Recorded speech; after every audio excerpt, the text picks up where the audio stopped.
Alright,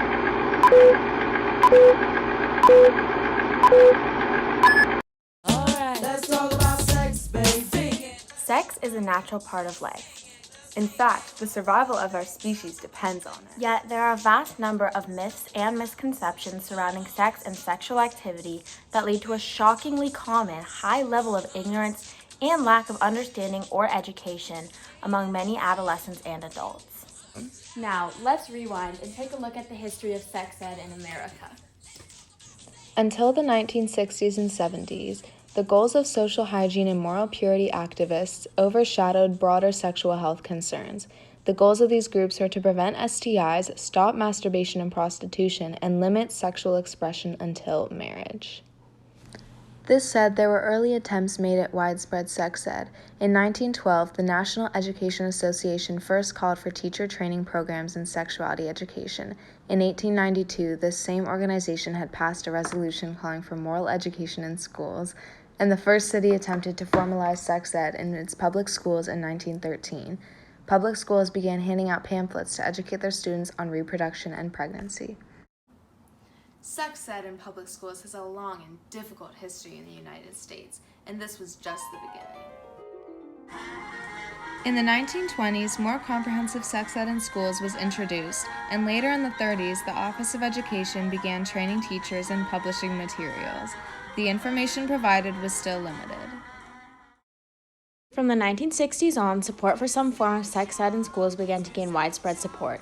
In 1964, Planned Parenthood founded the Sexuality, Information, and Education Council of the United States due to their concern that young people and adults lacked accurate and necessary information about sex.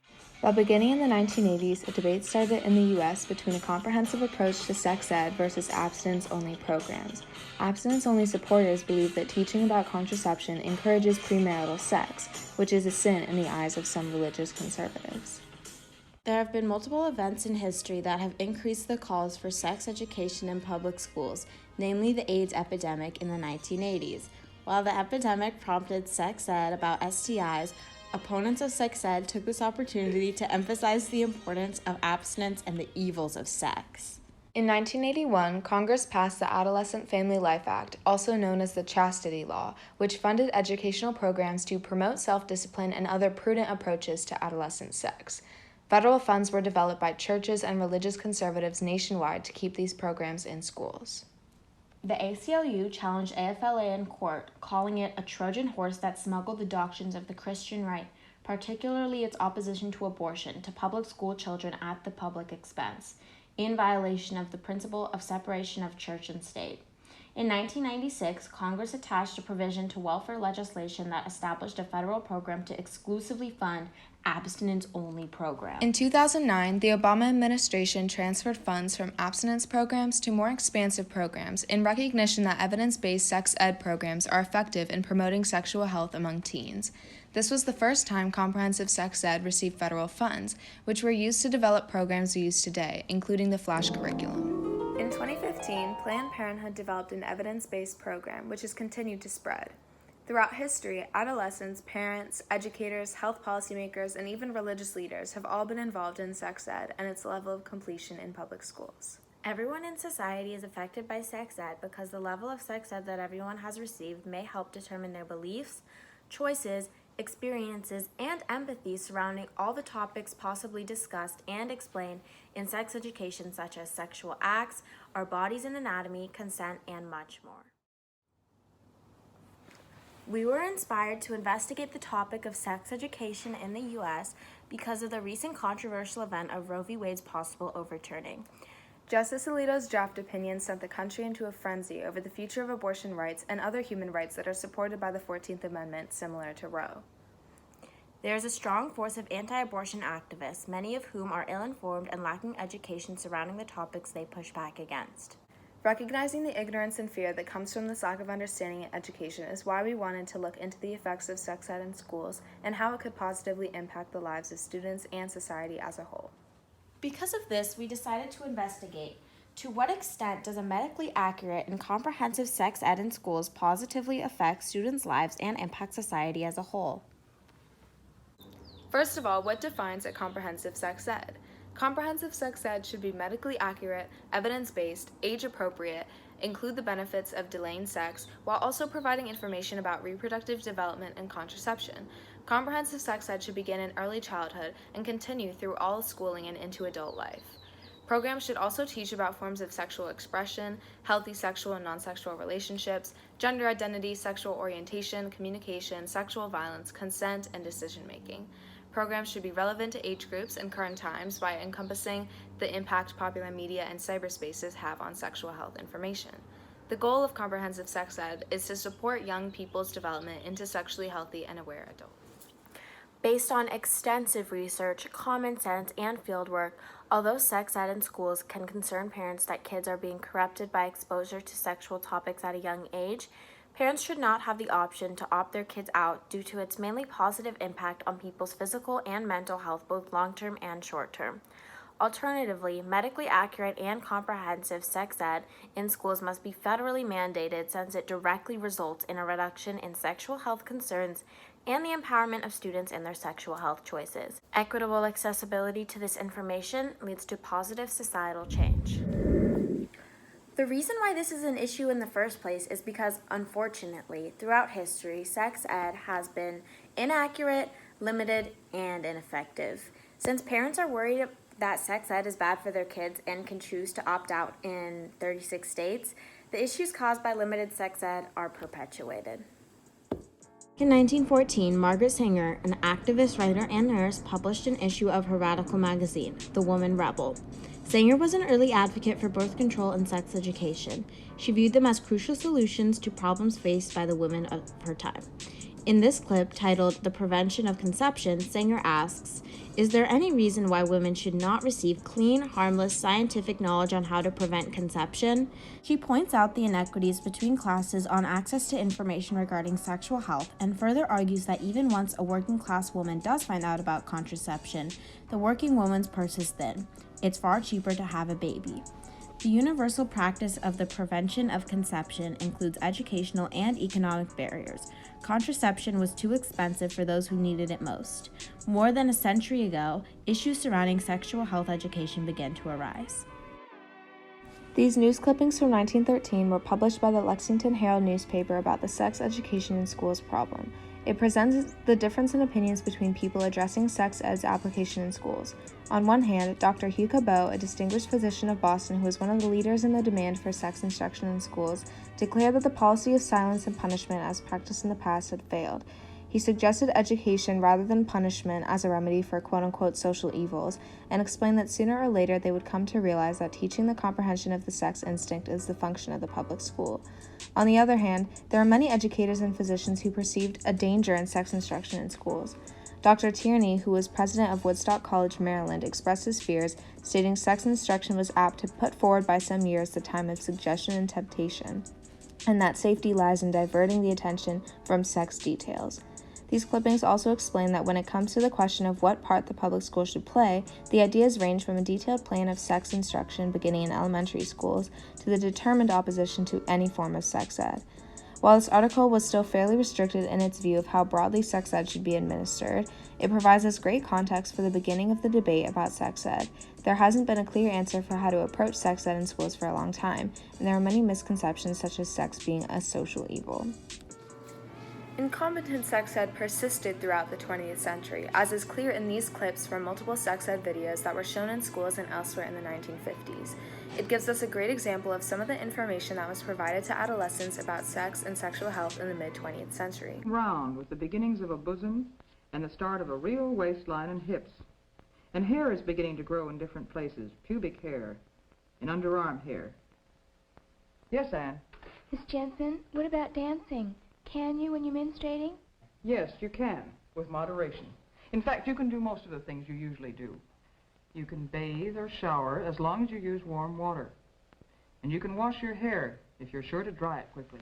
At about 12 and a half, Mary reached puberty. Around this time, she found that her friends wanted to talk about sex. He opened the door, and there she was lying in bed. Both syphilis and gonorrhea can be cured in the early stages, and rather quickly, too. It takes a doctor's knowledge to give the right medicine in the right amount for the right number of days. As you can see in this video, there were multiple aspects of sex ed in the 50s that were incorrect and exclusive, and it was all taught in a very binary way. Additionally, the classrooms were often not gender-specific, which most people now recommend because then teachers can delve more into gender-specific issues without making people uncomfortable discussing personal topics. This lacking sex ed continues to the present. This article discusses the importance of having mandatory medically accurate sex ed, spurred by the fact that a mere 22 states mandate sex ed in the first place, and only 18 require information on contraception to be included if sex ed is taught, with only 13 requiring their programs to be medically accurate. Additionally, nearly 70% of U.S. teens have had sex by 19, indicating that federal funding for abstinence-only programs is not the most effective in protecting adolescents' overall health. However, the controversy over content leads to the question of allowing parents to opt their children out of sex ed. In 2014, 88% of schools allowed parents to exempt their children from sex ed. Given the rate of STIs among teenagers and young adults, the right to sex health information is necessary to taking personal responsibility for health.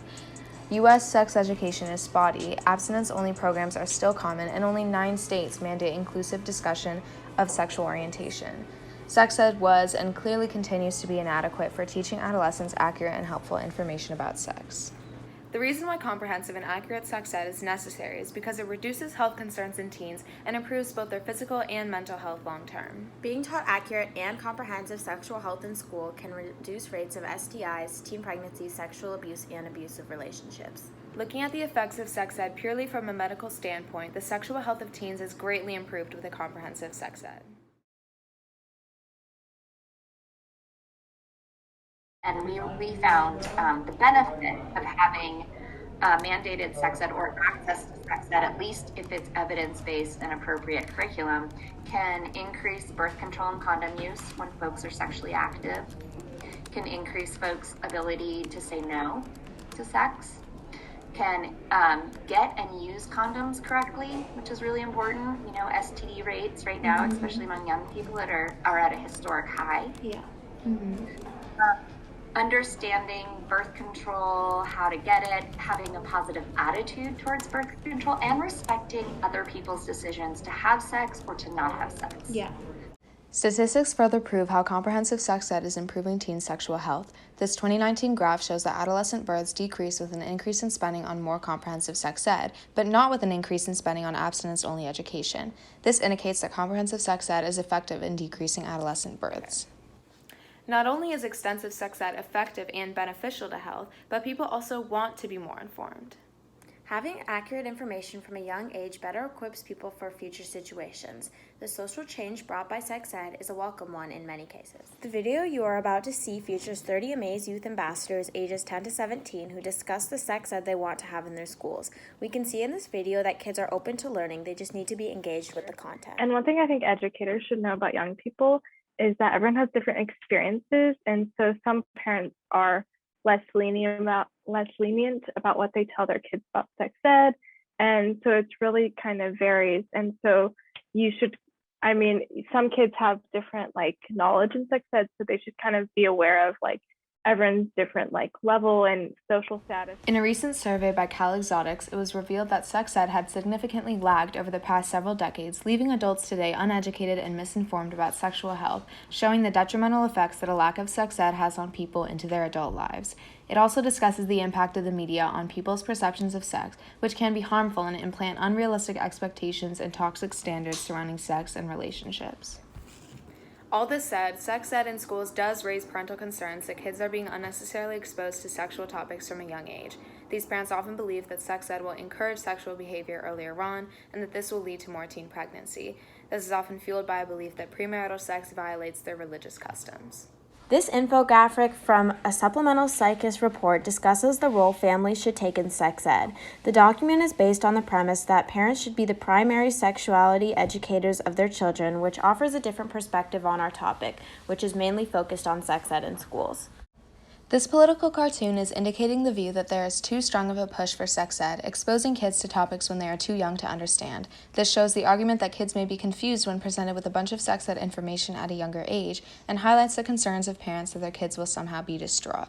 Newspaper clipping from 1970 discusses how sex ed can stress home life, offering an argument for the importance of family roles in teaching about sexual health.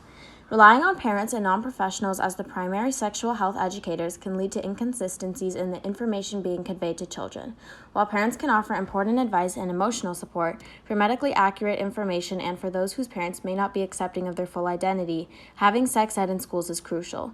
There is no way to ensure every parent will adequately educate their children in all necessary topics, and this is too important of a subject to leave up to chance. With sex becoming less of a taboo topic, it is becoming a more common theme in shows and movies, but beyond the classic steamy sex scenes. There are shows, movies, podcasts, and more that explore themes of safe sex, sexual orientation, consent, and more.